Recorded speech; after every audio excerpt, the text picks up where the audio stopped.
drive hooking into deep right center field. Deere and Yount in pursuit. It's against the wall. Rear hurrying the ball back in, and the relay to the plate is a good throw. Randy Ready made a perfect throw, receiving the toss from right fielder Rob Deere.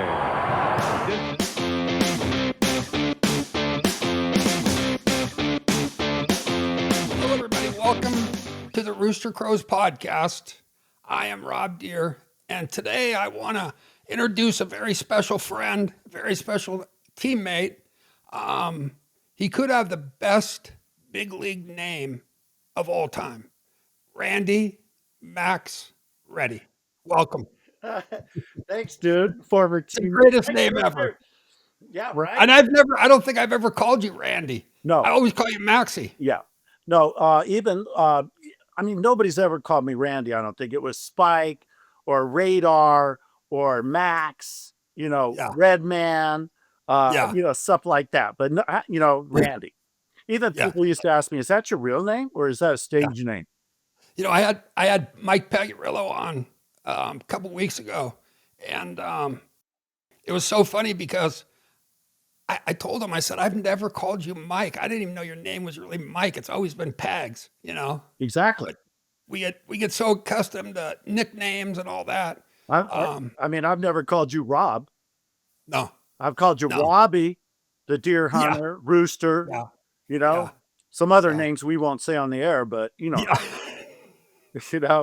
I've been called those a lot. Oh, bam, bring it. Tell everybody what you're doing now. I know what you're doing, but you're in Grand Junction, and when you're not cruising the country in a diesel pusher motorhome with your family, you're driving a tractor around. So tell us all about it. I love it. Oh no, I bought this ground back in 1994, and with aspirations of building a house and getting it all dialed in. And when things didn't work out, I always leased it back to farmers in the community. Well, when I came back to Grand Junction about 8 years ago, I built a nice shop and bought a tractor and, started. I saw the pictures. It's a beaut. Oh, yeah. No, it's a thing. Air conditioned with my tunes in the cab and stuff. And then I got to have them. Started playing in the dirt. And, that was in the off season. And of course, we get shut down here in Colorado. So I would go back, manage the club for those, 7-8 months, and then come back here in October and start playing in the dirt and then get ready for hunting season and all that stuff. And then in the last 3 or 4 years, I've been home officially now. Right. I'm still in touch. I have my batting cage that I was doing lessons, and we have University of Colorado here, CMU at Mesa, which is NC2A, and they win the RMAC every year, go to the regionals. And they've been playing for, the Division II championship. So I get my fill, I get my juices flowing. I'll go out, watch the hitters, do the banquet, get out around the guys, talk a little smack, give them the boy, you stink, dude. You're not going to, try using the big end of the bat. It makes a difference. So use your torpedo bat. Oh, wow. Yeah, we'll get to that, I'm sure. But, playing in the dirt, man, I'm enjoying life. I officially retired, but like I said, I still got my hand in it a little bit. We've got a big, last year we retired Sergio Romo. He went to Mesa College here. Of course, I went to Mesa. Did he really? Yeah, and I went to Mesa State along with Daryl Ackerfelts. And since then, those are the older guys that made it through the program that played at the MLB. So I think they're going to do a little something, coming up when it warms up a little bit more. But, that's kind of it. Just digging it, going around seeing the kids when I can, but hanging out on the farm and getting it done. I'm self-employed. I don't have to answer to the man. That's kind of cool. I want to bring up a name because I know this name is very special to you. And Grand Junction is where I met him. And I got involved with Grand Junction, and that's Sam Suplizio. Yeah, what a dude, man. When I came out here from Northern California to play, the Yankees brought me out here to Mesa State College. They said they need a shortstop. Go out there and have a good year, and we'll draft you. Well, when I came out here and, I was the dude and led the nation in hitting, the Royals and the Yankees, and then Suplizio flew out Ray Poitevin, and they blew in there in the 5th or 6th round and jumped the Yankees, and they were arguing in the stands. And they were, oh no, we wanted the kid, we drafted the kid, and Suplizio, you felt like he was connected to the mafia with that, Right, right. I loved them. coming out of Du Bois, Pennsylvania. Yeah, And Sam was my guy. I went down to, was. he started, he was a great player. Not many people know this, but when he was playing in AAA, he slid into second, broke his wrist real bad right before he was called up to go to the major leagues in New York. And some guy took his place and ended up going to New York. And it was that no-name guy, Mickey Mantle. So Mantle takes the ace flycatcher. Suplizio was hitting 20 bombs back then in AAA. And then Suplizio breaks his wrist, like compound fracture, real bad. So he tries to get it going the next year, but it's not the same guy. Mantle takes his place. What Sam was always involved in the game, the Junior College World Series Yes. brought here to Grand Junction. The Grand Junction Eagles was the summer program. But, Sam, obviously the scout that signed me, was the man with the Brewers, and he was even the best man at my wedding one time. Yeah. I've been through a few of them, but he was at one of them. Yeah. Yeah, but Sam, as you know, you were around Suplizio. I loved him. He was such a good man. Positive. He used to help me out when I would go do some public speaking. He loved the 4 C's, about confidence and courage and concentration and credo. And I was like, what is credo? He goes, a belief in some God, even in the toughest times when people pray, So he had that spiritual part. And, when we talk about making it to the big leagues, I mean, brains, heart, and testicle fortitude, we'll say. And, Right. and it was easy for him to incorporate that into you because those were the characteristics and the integrity. Those are the things that he stood for.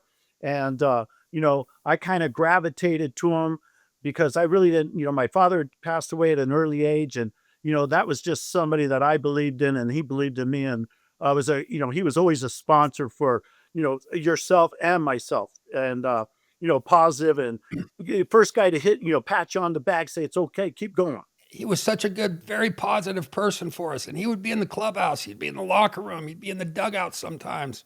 But I remember the last time I went through Grand Junction, I saw his field, the Sam Suplizio field.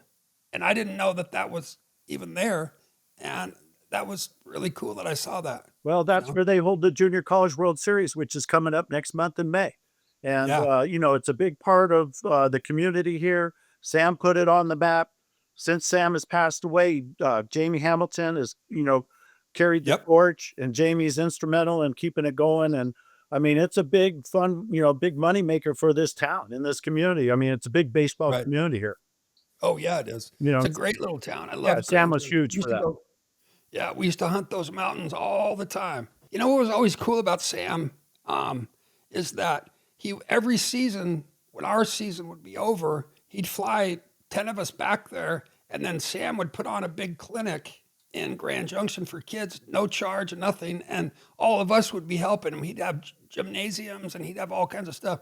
So he was really a positive influence on everybody, including me, because I felt like he always had my back too. Yeah, Special guy. 100%. I airmailed a ball in Chicago one night back in longest game in American League history, by the way, 25 and a third. About the 18th inning, I backhanded something out of from Rudy Law. He hit a swinging bunt. I airmailed him. It must have been 25 rows up. And we were up by 3. Well, then they freaking tied it up. So we're coming in, now everybody thought it was funny at the time. Then they tied it up. Charlie dropped a fly ball and right. Raleigh blew the save, blah, blah, blah. And I come in and nobody wants to say nothing. And Sam pulls me over and he goes, hey, I need to talk to you. And I was like, get away from me. I'm too blah, blah. And then Sam's like, holy shit, Yeah. Yeah. And then, as the smoke cleared, we were careful to go get some pasta. And, anytime I went out and had gnocchis and some Italian food with Sam, I laid out 2 or 3 ropes. So he thought that was part of it, Well, you were always throwing out ropes. You could hit. Oh no, you were a good hitter. You always have been. Thanks, man. So talk to me about Milwaukee, San Diego, then the Phillies. And we played together in Milwaukee. Great times, great fun place. We played together in Vegas. Yep. But I want to hear about your time with the Phillies Well, and that team and because you talk a lot about that now. When we talk, you talk about the Phillies stuff. And I know that you're connected through all their fantasy camps and all that stuff, but you have a lot of friends in Philly. And I know that you enjoyed playing there a lot. well, it was tough, when we turned back the clock from Milwaukee to San Diego. Sam was instrumental because I was kind of, I couldn't quite get it together there, and they said, "Hey, we're not going to use the kid here, let's trade him." So he traded me to San Diego. Well, 4 years later, Crucky was having trouble in San Diego, and Jack McKeon had taken over the club for Boa. So Jack calls him in to get Crucky out of there, and he says, we traded you to Philadelphia. So we're in Cincinnati. Johnny comes out, grinning, and he goes, "Jack wants to talk to you." And I said, "Huh?" So I go in there, and Jack goes, "Yeah." He goes, "We traded your buddy to Philadelphia." And I'm like, "Oh, that's a tough town. It's rough." And he goes, "Yeah, you're going with him." I said, "What?"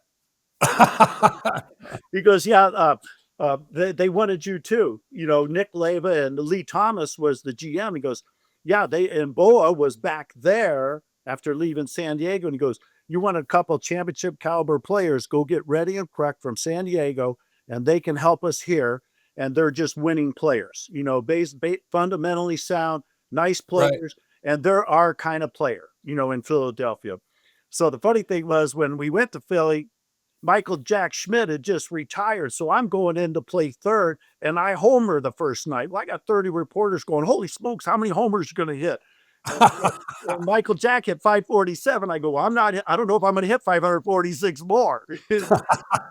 But, I mean, blue collar town, knowledgeable fans, Oh, yeah. playing in Philly. Hey, tough town. I get it. They booed Santa Claus. They boo the mayor. And, they just expect so much, so knowledgeable. The fans are so knowledgeable, made me a better player. But as far as the teammates and, we had the crazies, the Darren Daltons, the John Crooks. I mean, we had guys, and that's when the mullet Holland, came was in. Holland there? Davey Hollins, split personality. Everybody, business in the front, party in the back, full mullet. Oh, yeah. And we were the fighting Phils because we weren't very good. We didn't have much pitching, but we would fight. We could beat you in a fight on the field. I mean, Yeah. there was times where guys were before the pitch was thrown. I saw Dickie Thon on a ground ball to short go out and attack somebody. What the heck? He goes, "I don't know what you are. You think you're tough, but we're going to fight." So Right. lots of fighting. But my time in Philadelphia, I was there 4 years. I left. And then I went back in 95, 96, 94, 95 before I went over to Japan. But God, I have a lot of great friends, great place to play. You see what they're Yeah. doing now in the market today. They're packing the ballpark. They're exciting. They got bombers pitching, and they have fan support. They love their sports there. There is no question Oh, yeah. about it. You were kind of in the same situation I was. And a lot of people a lot of my friends, I didn't play on a bad team.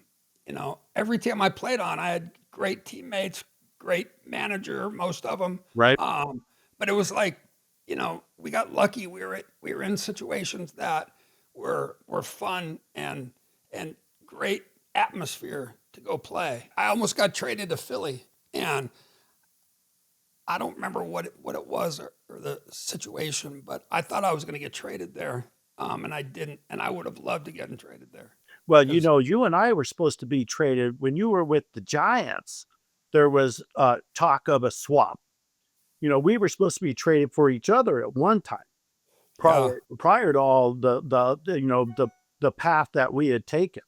So Right. it just never came to fruition until, we played against each other for a number of years. And then, like you mentioned earlier, in 96, I had come back from Japan, and you were getting back in it in Vegas with Pete Smith and Dougie DeCenzo and some other guys Right. there, and, they are calling me, Towers and Bochy, saying, "Hey, we need you to go to Vegas, and we need to get redo the contract, the player development contract. You need to get it in the playoffs, and then we're going to be in the playoffs. We'll call you up in September." And I said, "Who's there?" They go, Pete Smith, Doug DeCenzo, Robbie Deere. I go, okay, I'll go. And look, we have fun, dude. And we Oh yeah, killed it. Royster management's 110 degrees. Hey, be dressed at 6 for a 7:05 start. We knew how to get ready because we had enough experience. We didn't need to yeah, take ground balls and BP. We had done it through, muscle memory. I mean, our whole lives, and we could flip that switch and make it happen. We did make the playoffs. We ran into a pretty good Phoenix team. Uh, right. they- Remember? yeah, Sean Estes shoved on us that one game. Yeah, And, but, we yeah, were right there knocking on the door. yeah. And it's crazy because as simple as that was, after we had, years of major league, time, it was really special at being on that team and playing for Royster and playing for Tim Flannery and all the guys, Dewey and Pete Smith, and that was a fun time for us. And I always look at it as kind of like a retirement party. It's like sooner or later, it's going to be over. But I really enjoyed that. I really enjoyed that time in Vegas. It was Yeah, fun. no regrets, and I think, I ended up going to spring training the following year one more time, and lasted till about June with the Angels organization. But that was kind of like, we almost had timed out or aged out, so to speak. We had, Right. successful careers prior to that, but no regrets on that club. It was just, baseball 101. We get done playing, and I got involved with. I was kind of doing some hitting stuff, and I became the hitting coordinator, with kind of ideas. I used to think in the back of my mind. I don't think I ever mentioned it to too many people, but I always thought about I would enjoy managing. I'd like to manage a team one year and just see what it would be like. I thought it was really cool because you were in doing a lot of managing. You managed a lot of teams, and you were a big league hitting coach in San Diego. Tell me about that. I was so surprised because as soon as I knew that you were coaching, I knew there was only a matter of time before you'd be a big league coach. I swear you'd have been a good big league manager. Well, when I wasn't sure what I was going to do when I came out as a player. And, Randy Smith contacted me and he goes, hey, you need to manage in the minor leagues. So I went to spring training with Detroit there for a couple years. And then Ty Waller was with San Diego, and I had made my home in San Diego. So I left Detroit, went to San Diego, went to Fort Wayne. So, managing a couple years in the Penn League, 3 in the Midwest League, go to the Texas League, then AAA. Um, and, overall, I managed over, I think it was like 1,200 games through the minor Wow. leagues. Yeah, player development. And so managed at every level, and even interviewed for 2 major league jobs, one with the Houston Astros and one with the Seattle Mariners. And I finished a tight second, I think. But, one of 30 jobs in the Yeah. entire world to get. They're Right. hard to get. You got to have a sponsor. You're going to be the face of the franchise, so to speak. Um, and it's a difficult job. I mean, the interview process was, I sat in a room with 4 guys on the Seattle job interview, and then 8 people in Houston, rattling, from Ricky Brown to, Tal Smith to over there. I mean, we've got a lot of people firing at you. What would you do in these scenarios? These are the examples. What would you do? So it's a lot. But, through experience, you gain that. I was just thinking about it because Francona said the other day, he takes the Reds job and he goes, I just had to keep going. I never stopped learning. And, as you get older, the process and your delivery changes. So I Right. think, we have an understanding how we, deliver to the players, so to speak. And now I think the biggest thing is creating this environment with your 25 guys or 26 guys on the major league roster, creating that positive environment where guys want to come to work. Well, they've got a nice clubhouse situation now. You've got a chef, a nutritionalist. You come Right. and you can, you're training completely different. You're preparing completely different from not only an informational standpoint, but an analytical standpoint. So, and then to apply all that information, Right. um, and I think the players, I mean, I get the pitching is hot, man. Those guys are all blowing 95 and up. The stuff is moving, but as hitters, we have never given in. I don't care if you're throwing 200. If it's center cut, I'm going to Yeah. get to it. Yeah. So Yeah. I don't care if you're not going to get it past me. So, but I think that that would be the only thing that I wish that maybe I had gone back to do a little differently. But, I've had a good run. But Robbie, 35 years in the industry, uh, you know, I'm thankful all the time. It's afforded me a lot of luxuries. I have a lot of great friends, the Yeah. camaraderie. The experiences, I wouldn't have traded for nothing. I hand it down to kids now when I go to the college, and tell them, we train a certain way. There's a certain skill set, but we have to I don't care. You got to get between the lines. That's where the experiences happen. Right. And, the more you can do that is, you learn it through trial and error and maturity. And that's how you can, become a better player. But those are just the things that I've really enjoyed. I used to have a sit down after the game. Nobody could go anywhere for 30 minutes. I used to tell the players, in case the farm director calls, I might have to promote you to the next level. And which was all BS. So I made them stick around. And then I would rehash the game. Like, for example, runner on second base, ground ball to short, and he gets thrown out at third. I wanted the whole club to hear it, especially the 12, 13 position players, so it doesn't happen to the next guy. So, I mean, you're a student and a teacher of the game. And, I found out even returning to the major leagues, that didn't stop either. Because you're constantly, teaching, making suggestions, and trying to get the most out of players and get them to the top of their game. Because Right. we always talk about the four tough. I mean, for me, the four toughest things in professional baseball. The first year you sign, you go report, and that playing field levels out. Then, when you do your first full season, man, it's Oh, 140, and there's no homework, there's no studying. It's everybody knows your business. Hey, why you're 0 for 12, dude? yeah. Or you got to, Teddy Simmons, you say black cord fever. You got to call. Hey, mom, I was 3 for 4 last night, right? So there's the toughest is your first full season. Now you got to get to the major leagues, right? That's 3. And number 4, most importantly, is staying at the major league level. Remember, we used to draft 50, 60 guys. Single A want to go to double A, double A Right. want to go to triple A guys want your job. So they're looking, I see Deer's only hitting 200. Reddy's only hitting freaking 180. If he's not even hitting his weight, I should be up there playing. Well, guess what? We got history, Jack. So we have bought ourselves a little time. Right. And, we were never, I know and I speak for both of us, we were never fast starters. You get us through April, May, and all of a sudden the grass smells a little different and baseball starts happening. And we were Yeah. better second half players. And that's part of winning caliber and championship players and getting there at the end. So, I always prided myself on that. But, sometimes you don't get that much rope, especially when you're going to a new club. So, but if you got history on your side, it buys you a little more time. But Right. 4 tough assignments, man, in the industry, 100%. Very tough. Let me ask you this. Were you a curfew guy? Were you a curfew manager? Let's see. What did I tell those guys? 2.5 hours after the game. So that gave me plenty of time to go eat. And what I meant by that is if my phone rings and my phone, when you're managing the minor leagues, your phone's ringing all the time. First thing I used to do is go to the town and have a cup of coffee with the chief of police. And I go, hey, is any, hey, Denny, hey, I'm going to be here the next 6 months. And I got some Goombas on this team.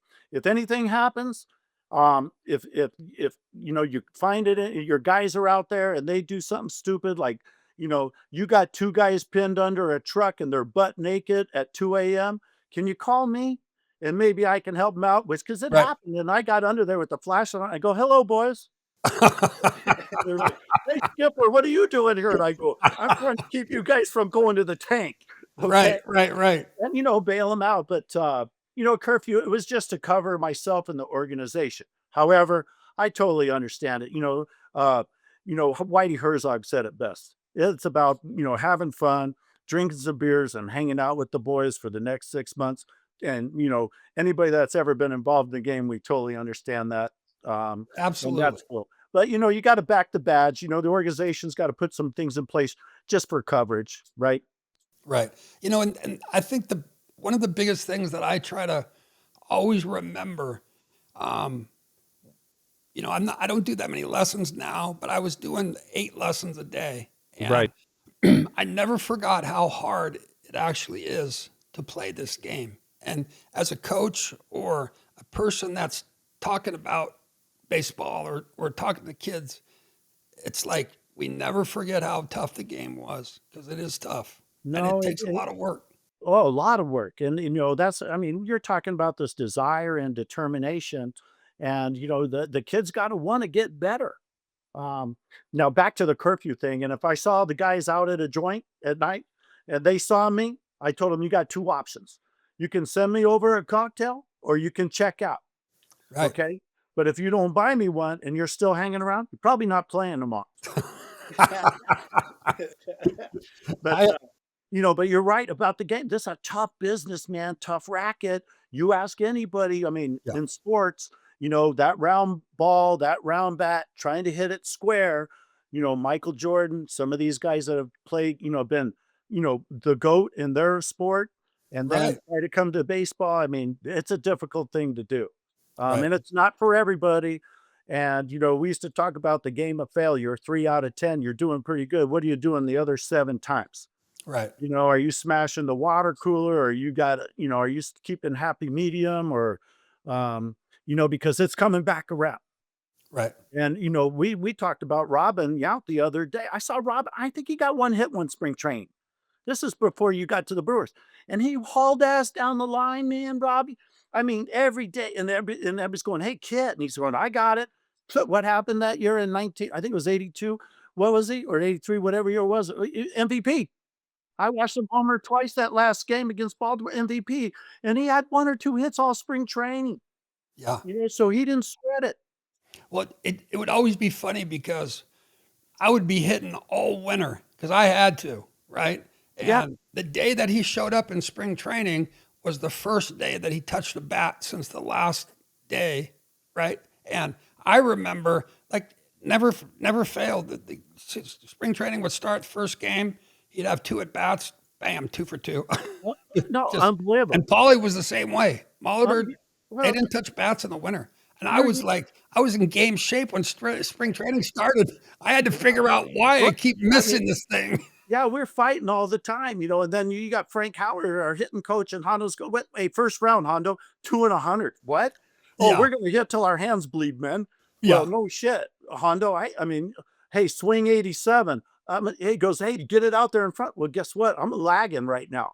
yeah. You know, You uh, know, a lot of people, and I hear people talking about Hondo, and to know Frank Howard is to love him. I mean, he was one of the greatest coaches. I remember I was walking up in the dugout or walking up in the tunnel in Milwaukee, and I think it was Tony Miliaccio walked by me and he says, "Hey, Tony McStinklio.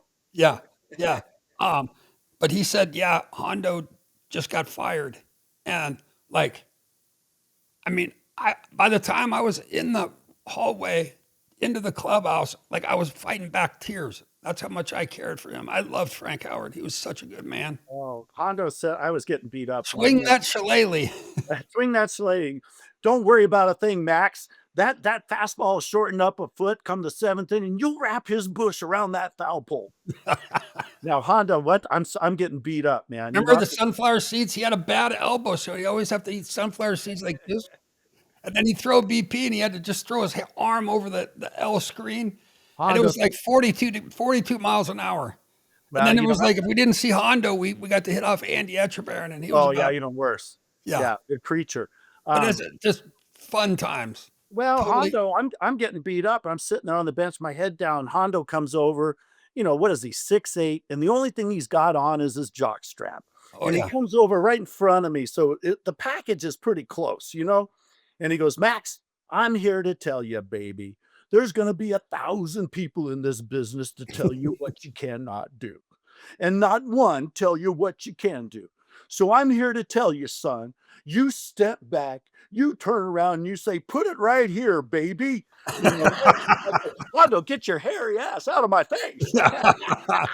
Hey, how about the spread? Like we'd get done with the game, and guys are still sitting there like, oh man. And here's Hondo, stark naked, 6'7", not an ounce of fat on him, just a massive man. And he would stand he'd go down the line, in just his jock and shower shoes, and he'd be picking stuff, and everybody'd be yelling, Hondo, get out of the spread, Hondo, get out. And then he'd leave laughing. Oh yeah.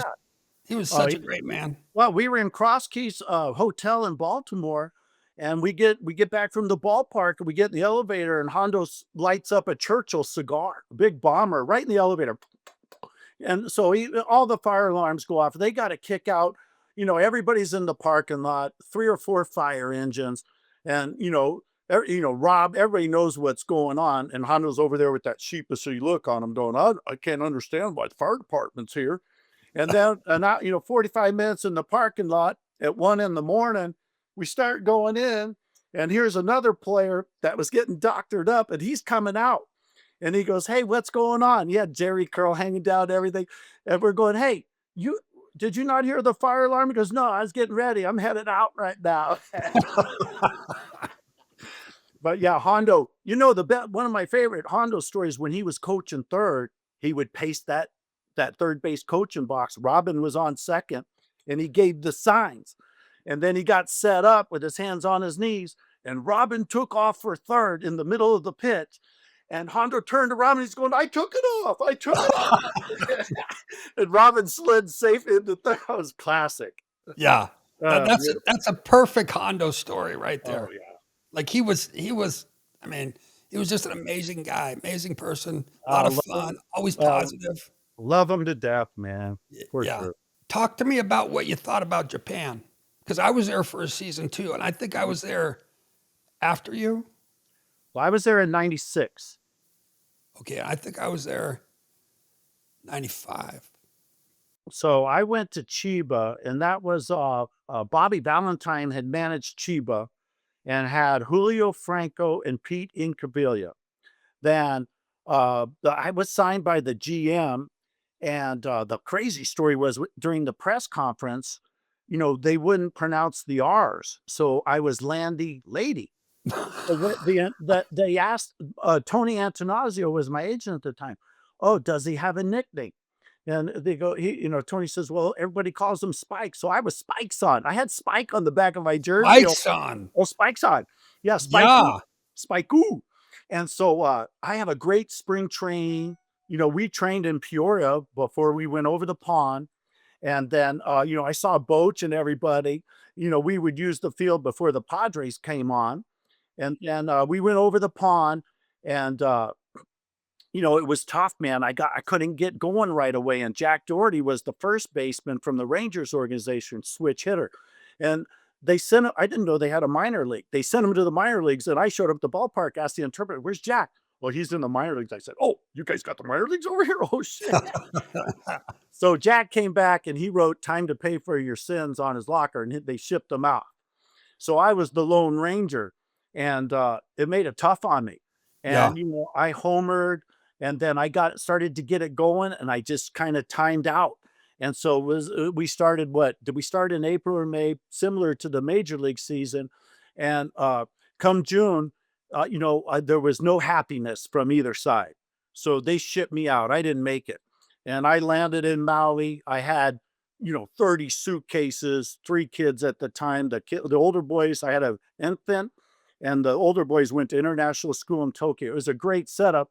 I just, and this from experience, if you can get through the first 2 months with that pitching, you got to understand about when they're, early in the count, you had more success. The deeper in the count you got and left it up to the umpire, and it made it difficult, because, the one night I asked the guy, they go over the hitters meeting. They said, I go, does this guy have a forkball? No, this guy don't throw a split no matter what. That's a big game. So 2-2 count. The guy throws me a split. It lands on the plate, and the guy rings me up. And he was old school guy. Yeah. He punched me out, right? And when he punched, I said, are you crazy? And, and I knew all the slang, kanjo nasi, and all that stuff in Japanese. And he punched me. Well, you can make contact with the umpires over there. So I pushed him. and the fans were going crazy, and he pushed me back. So I zone in. He had that Pacific League blue shirt on with the pocket. So I ripped the pocket off, Robbie, and held it up for the fans.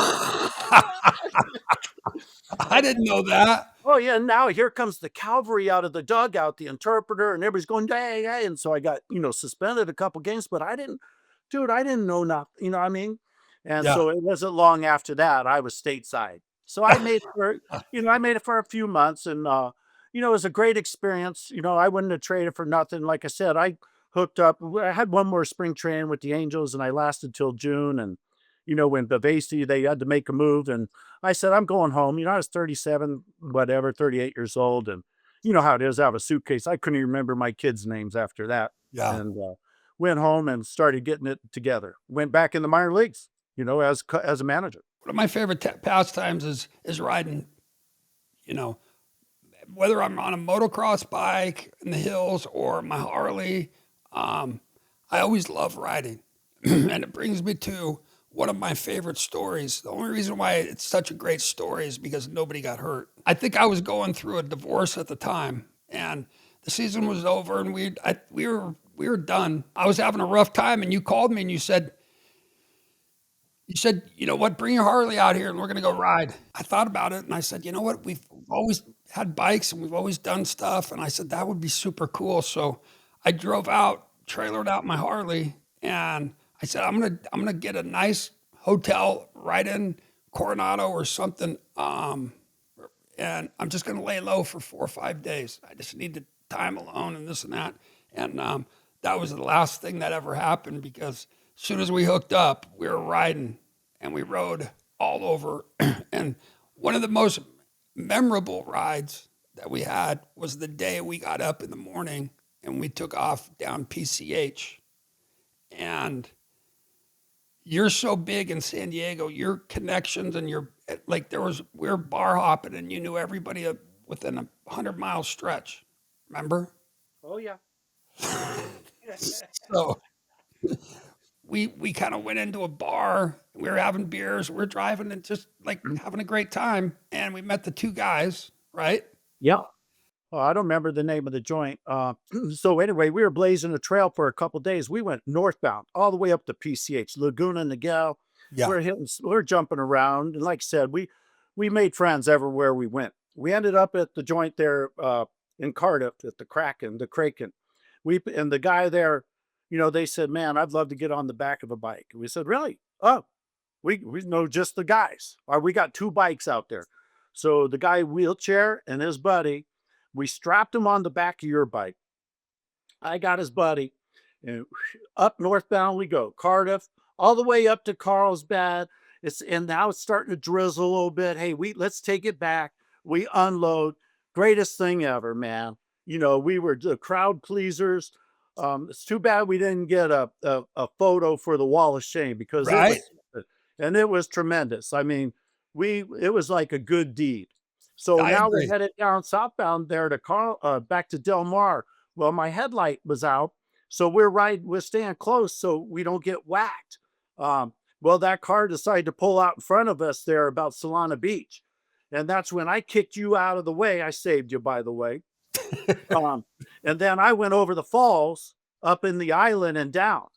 Uh, and then so I was down my bike, went over the falls, and you parked it and come running out and dragged me out of the street, and you pulled me over to the curb, and you go, What? "That's crazy." You were like, "That's crazy, man. Are you okay?" And I mean, you are Russian. I mean, you don't know how on. And I go, "Hey, dude, I'm gonna have to sue you." And you go, "What are you talking about?" When the body's laying there, you're not supposed to move it. And you MF. And Hey, by then the cavalry came, and a lot happened since then. But well, yeah, yeah. But the thing is we were on the 2-lane road. We were on the yeah, inside lane. And I yeah, said, Maxie, just stay on the inside right next to the curb and we'll use my headlight. yeah. And we're like in no condition to do this. And Oh yeah. Oh next no, thing I know, the next thing I know, and it's raining pretty good, like the streets have water on them. yeah, And you hit the curb, and we were doing probably 45 down PCH, yeah. and you slid for probably 40 yards, right parallel next to me because you went down and you were sliding. And I swear I was like looking at you like, hey, you all right? Don't just hang on. You're going to slow down here in a second. There's water flying up. And I'm Oh, just like, there's no way. How is he? And if you would have, I guarantee you would have been hurt if well, that we were was. fully leathered and we had the brain buckets on. And when I was sliding, you had peeled off. And I was like, I saw the headlights coming up behind us, and I was like, I'm gonna get run over. Yeah. And then I saw the guy hit his brights, and I go, oh, I can relax. So he sees us. You had parked it, and you came out and drug me out of there. Um, you Yeah. I know, was like, pulled you off the street. yeah, it was November, and I had a separated, I separated my shoulder. And I'm like, I was a little nervous because I was like, how am I supposed to throw a baseball right now? Getting ready, get ready for spring training. But yeah, it was quite the experience. But that was that was our therapy. Getting on the bikes and blowing our hair back. And like I said, it was quite the experience for those guys. And I wouldn't have traded it for nothing, man. It was pretty cool. It was a great Yeah. experience, and we had a lot of fun. No doubt. We were already 4 days into it with probably 2 hours sleep. Well, I'll tell you what, I owed it to you. I owed you a big thanks for that because that got me through the hump, you know. Once I went home, I had to take care of stuff and it was all good. But I needed a friend at that time and you showed up and couldn't have been better. And I'll never forget that. Well, that's cool, bro. I didn't know you were gonna beat me up like that, but we got through it.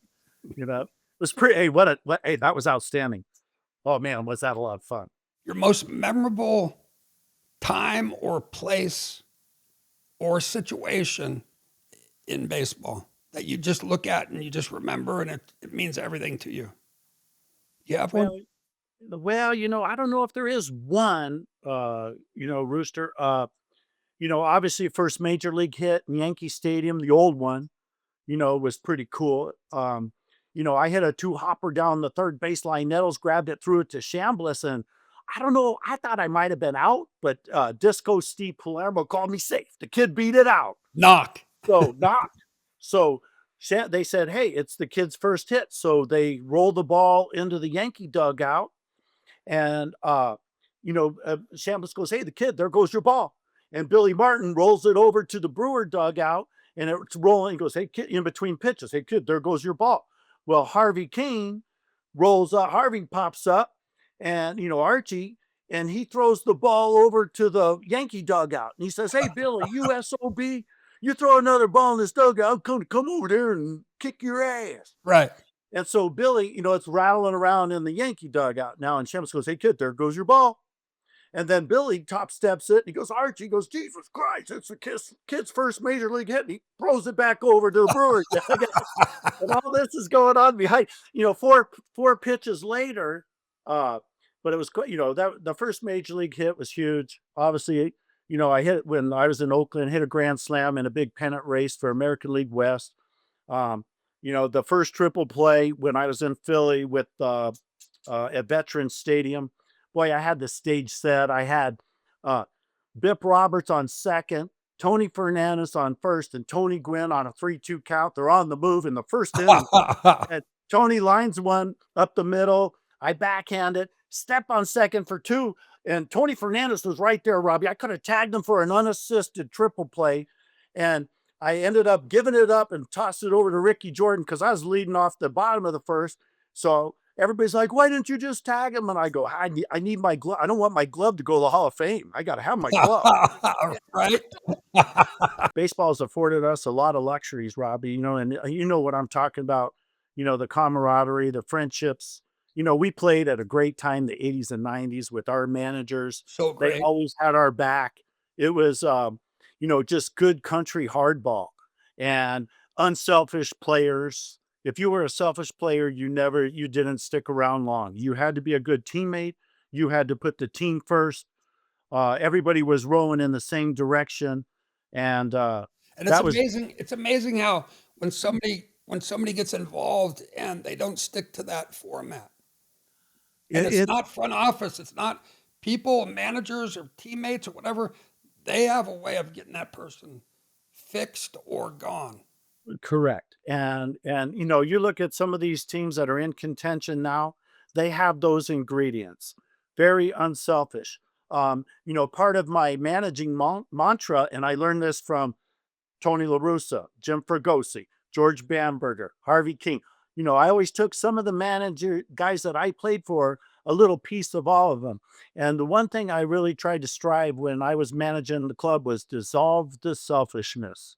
Yeah. And what I meant by that, put the team first. You represent an organization, you know, put the team first, with opportunities to move runners, do the little things, work hard because, through this game of repetition, it's got to happen when it gets to crunch time and there's 50,000 fans screaming and you're locked in this tunnel and you don't hear a thing. It's pretty cool that you could do that from a mental standpoint. And Yeah. it's not for everybody. Not everybody can play under those conditions, and it's a big separator. But you put the club first, dissolve the selfishness. It just seemed to be the right approach. And those guys, Bochy and Francona, and some of these guys that have returned to the dugout, that's part of their philosophy or mantra. And in return, the clubs are in the playoffs. I firmly believe in that. It's Oh, not I do what's on too. paper. You create that positive clubhouse environment, and you watch the players flourish, and they're doing things that they never thought they were capable of doing, That's so true. and that's It's pretty all rewarding camaraderie. and pretty rewarding to see, especially when I was in the minor leagues and guys didn't think they could get to the next level. And next thing it wasn't the 1 through 5 draft picks. It was the 5 through 15, the grinders, the determination, the desire. And those guys go on to play 10 years in the big leagues. That's pretty refreshing and pretty cool. Because, Yeah. that coaching job, and you've done it, it's thankless, man. You got it. You give it all and expect nothing in return. It's like being a freaking parent, unconditional love. Yeah. But it's Right? it's that feeling of giving back. That's the hitting part I like is giving back the knowledge or the things that we learned that could get us out of that Right. or to make us be more successful or whatever it may be. Like I like sharing things with young players and young hitters and sharing stories and say, I was 0 for 40 at one point in time, or I struck out 4 times in a game, or whatever it is. And to be able to say that, life isn't over after a bad game. You just got to keep going and you got to stay on the even keel.